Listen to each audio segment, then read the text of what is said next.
नमस्कार. लेखणी शास्त्र न्यूजमध्ये आपण सर्वांचे पुन्हा एकदा स्वागत. मुक्ताईनगर येथील पानटपरीवर झालेल्या दरोड्यातील 4 आरोपींना पकडण्यात जळगाव पोलीस आणि LCB पथकाला यश.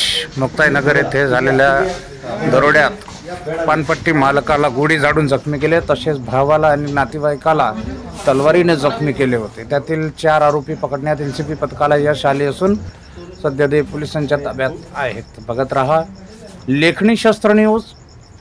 उपसंपादक अतिक खान यांची रिपोर्ट.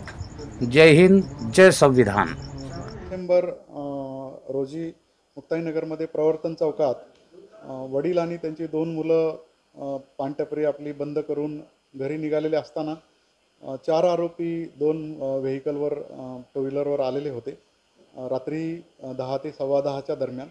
आणि त्यांना दमदाटी करून, बळाचा वापर करून आणि शस्त्राचा धाक दाखवून 10,000 रुपये पिशवीमध्ये ठेवलेले हातात त्यांच्या असलेले हिसकावून घेऊन निघून गेलेले, पळून गेलेले आहेत, अशी तक्रार आपल्याकडे प्राप्त झालेली होती.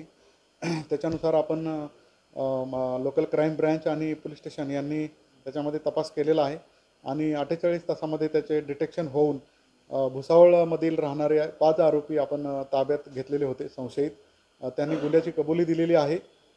त्यांच्याकडून त्याच्यामध्ये प्रेम अनिल धामणे, रोहित संजय नवगिरे, रिहान शहा, मिशन शेख, त्यानंतर कुंदन पठाळे हे 5 आरोपींना आपण ताब्यात घेतलेलं आहे. त्यांच्याकडून देशी कट्टा, त्यानंतर 4 मोबाईल, 1 बुलेट गाडी, 1 HF डिलक्स असे टू व्हीलर ह्या 2 आपण रिकव्हरी केलेले. तसंच 10,000 रुपये त्या गुन्ह्यामध्ये जे त्यांनी जबरी चोरी करून नेलेले होते फिर्यादीकडून आणि त्यांचे वडिलांकडून, तर हे आपण जप्त केलेले आहे. त्याच्यामध्ये पुढील तपास त्याच्यात सुरू आहे.